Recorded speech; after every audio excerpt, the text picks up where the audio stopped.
Oh, I'm gonna struggle. Am I supposed to look at the camera? I'm supposed to look at you. Hey guys, how you doing? My name is Tremaine Stewart, and this is my good friend Andrew Brick, who is a blockchain engineer and journalist, who's gonna talk to us about what exactly is going on with Bitcoin. So, Andrew, thanks for joining me today. Hey, Trey.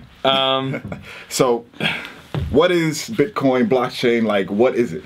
Yeah, so Bitcoin is really interesting. So back in 2008, there was a big financial crash, and after some analysis, people figured out that a huge portion of this crash was a result of banks issuing credit to those who couldn't really qualify for mortgages, and when those loan takers weren't able to pay them back, the banks didn't really have any money left, so we had this big financial crash. That's the subprime mortgage stuff that was going on. Exactly. Okay. So, makes sense.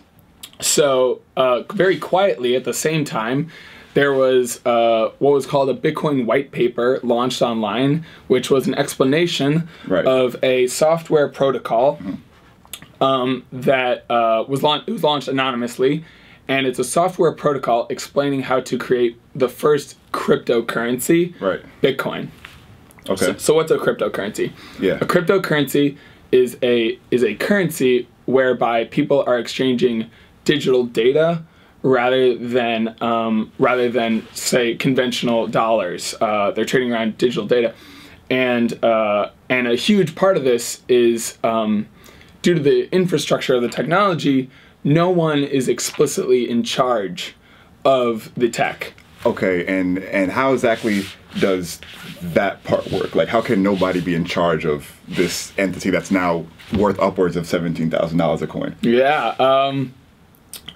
It's complicated. So it's all built on top of this concept called the blockchain. The blockchain is this sort of immutable timeline of truth. It's a permanent record for the entire Bitcoin economy. So every time a Bitcoin is mined. So Bitcoins come into existence via a process called mining. Okay. Basically, you have your computer running a very complicated mathematical challenge, and by solving this problem, if it solves it for long enough, slowly and surely it will be rewarded with Bitcoin. Okay. So we have our computers, they're solving these problems, and we're getting these coins out of them. Right. Okay. So the same mechanism by which people get those coins, the system can verify the legitimacy of any transaction between any two parties. So what that means is that we have a system where computers can justify any given transaction, and people are constantly being paid and incentivized to maintain the quality of the network as a whole. So why is this different than like PayPal? Yeah, right. Or like it sounds like it's PayPal. Visa check, or Visa. Right. What's the big deal? Oh, my Venmo, my Cash App. Like, what's different here? So this is really different from those, because when you use Venmo, when you use PayPal, when you use Visa, you depend on all these companies. You need Visa to exist. You need PayPal to exist. You need Venmo. Right. And if I were to send you money, the network has to ask Venmo to verify how much money I have, or they have to ask PayPal. And the danger here is, what if PayPal was a bad actor? What if we, for some reason, couldn't trust PayPal? Or what if PayPal was down? Right, okay. So my question to that now is, you guys probably won this as well, so is blockchain or Bitcoin like a company that controls everything, or how does that work? Right, so actually nobody controls Bitcoin. It's sort of like a public utility owned by the world. It's controlled by all of these mining computers that are running this complicated algorithm. They're all over the world. Anyone can build one. Okay. And anyone can hook themselves up to the network and start earning Bitcoin. It's a slow process. You're not going to be a millionaire overnight, but the point is that everyone is always incentivized to help build out this publicly owned network. Okay, but then how does it actually stay publicly owned? I know you mentioned that earlier, that it was an immutable system, and immutable basically means that once it's written to the system, it cannot be changed in the past. Right. So then is that in one location? Is it in two? Like how does that actually... Yeah, so that's maybe the most exciting part about Bitcoin. Bitcoin is fundamentally decentralized. It doesn't... So in cybersecurity, we're always trying to avoid what are called single points of failure. If someone can hack a single computer and take over your whole system, then it's not a very secure system, is it? True. So if we can distribute control over this network over thousands or millions of computers, it becomes very hard to hack because they're all synced up. Okay. So to hack the Bitcoin network, you would need to hack up to 51% of the entire network at the same time. Considering that that network is literally millions of computers now, that is a astronomical task. Right. It's impossible. It's unreasonable. Right. Okay. So with Bitcoin, with Bitcoin and blockchain now, we have this base. But what's really going on here? Like, yeah, we notice that there's this big spike in Bitcoin, which means there's a big spike in other coins that are kind of their subsidiaries. But this blockchain technology that it's based off of, what is that going to take us anywhere? Yeah. So as I said, I'm a journalist in, or as Trey said, I'm a journalist in blockchain technology because Bitcoin, in many ways, was just the beginning. Bitcoin allows us to move around money on this, so we call it a trustless system. It's sort of like computerized trust, right? There's no third party necessary, and Bitcoin does that for money, which is great.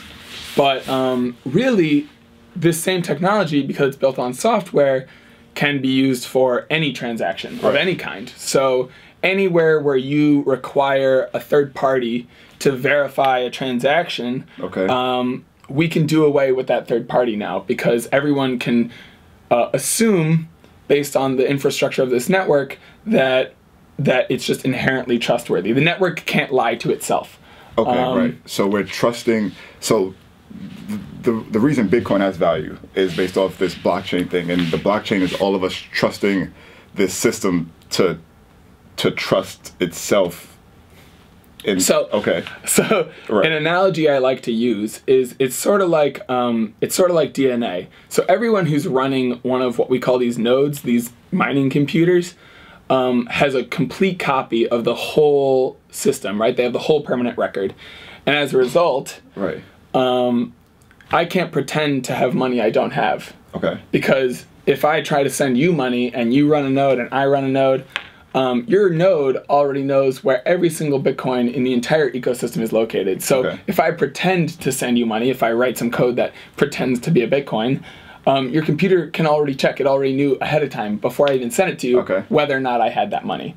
So this brings up another issue. How do I maintain the privacy of my control over my money? Because if it's always everywhere, then how can I actually have ownership of this money? Right. So what you really have, another analogy I like to use is it's sort of like there's a map. There's a map that just exists in the crypto space, and all of the money is sort of located on it. And when you and I are trading money, all that we're really trading are sort of coordinates on this map. Which is why it's sort of like the coins can never be removed. They're always there. And it's also why it's so decentralized. There's no shutting down this network. There's no shutting it down. It's always, we're just trading around ownership over different territory on this map. Okay. So now that we have this kind of foundation of blockchain, Bitcoin, this decentralized trust system, what kind of future do you envision, like, coming forth after everything here, after everybody knows about like Bitcoin and blockchain? Like where does that go? Yeah, it's really exciting because it's moving very, very fast. So all of these different places, again, where we have third-party verifiers, we can do away with those third-party verifiers. So some really cool examples.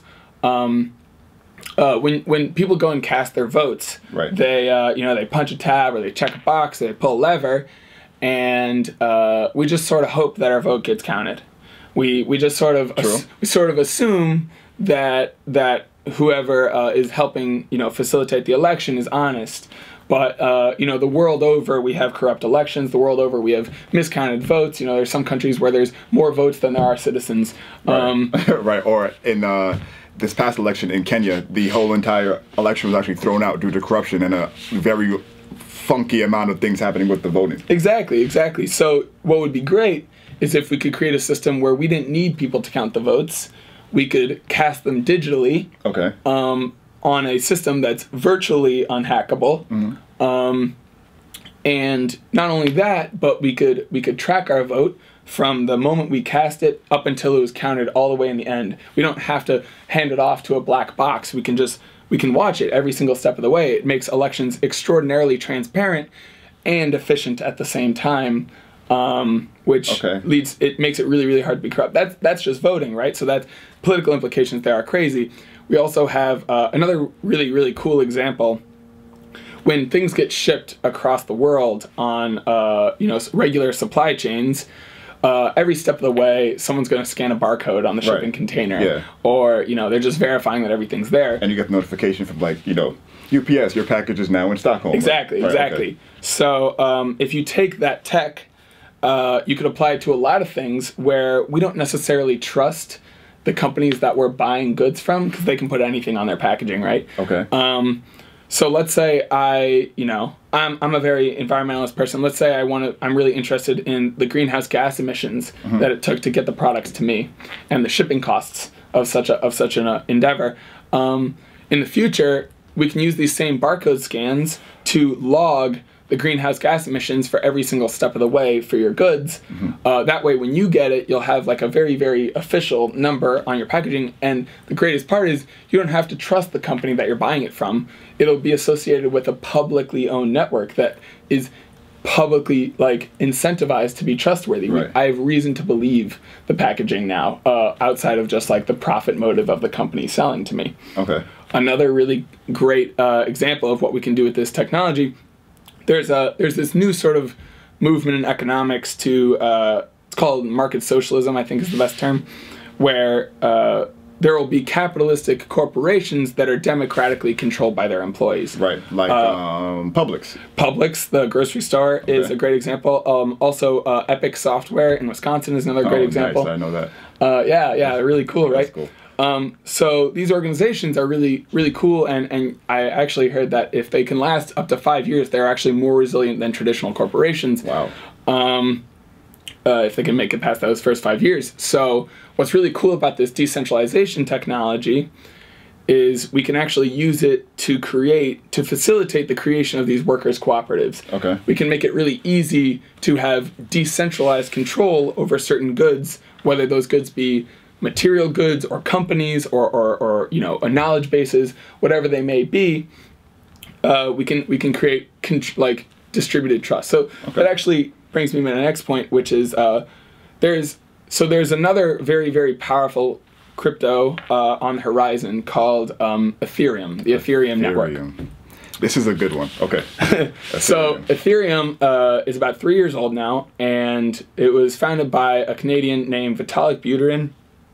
And what he did is he saw this whole Bitcoin concept and this whole blockchain decentralization idea, and he said, well, what if we could build a fully capable programming language on top of Bitcoin, on top of this idea, and we could make the coins associated with anything. We could make them, do anything that we can program, essentially.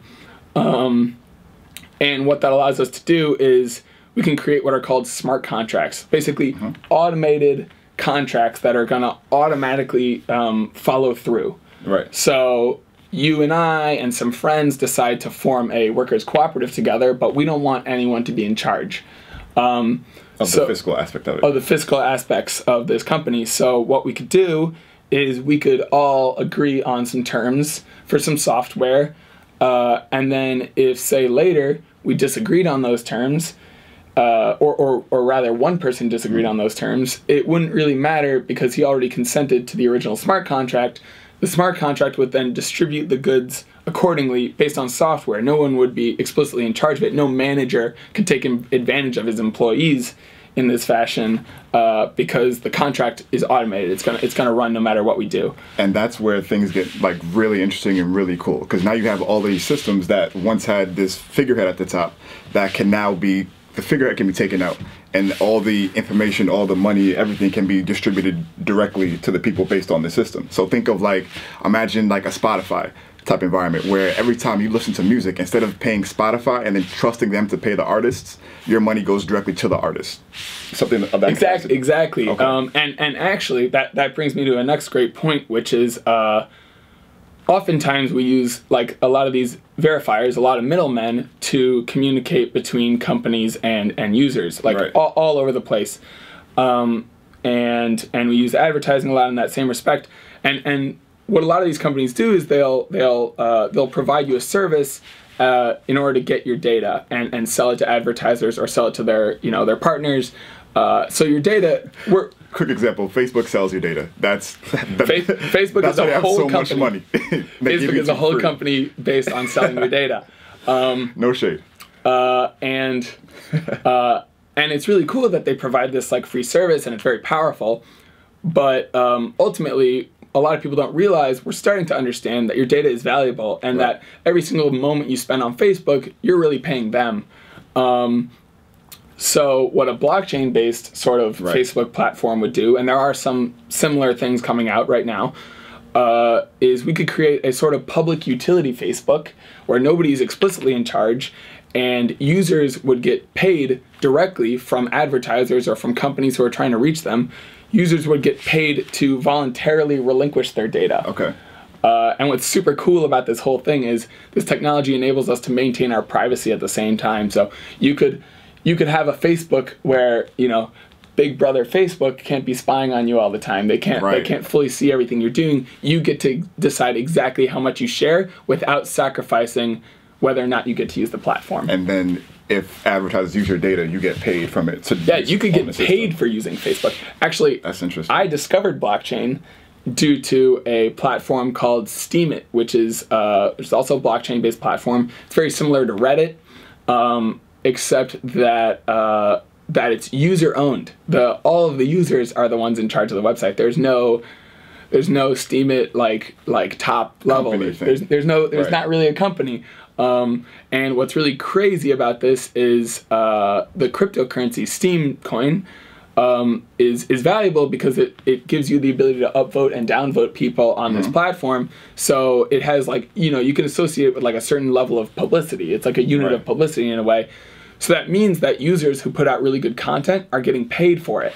So essentially, all of you guys that are bloggers, photographers, anything in that creative content space, if people are consuming your data, like imagine an Instagram where the amount of followers you have directly correlates to how much you're getting paid.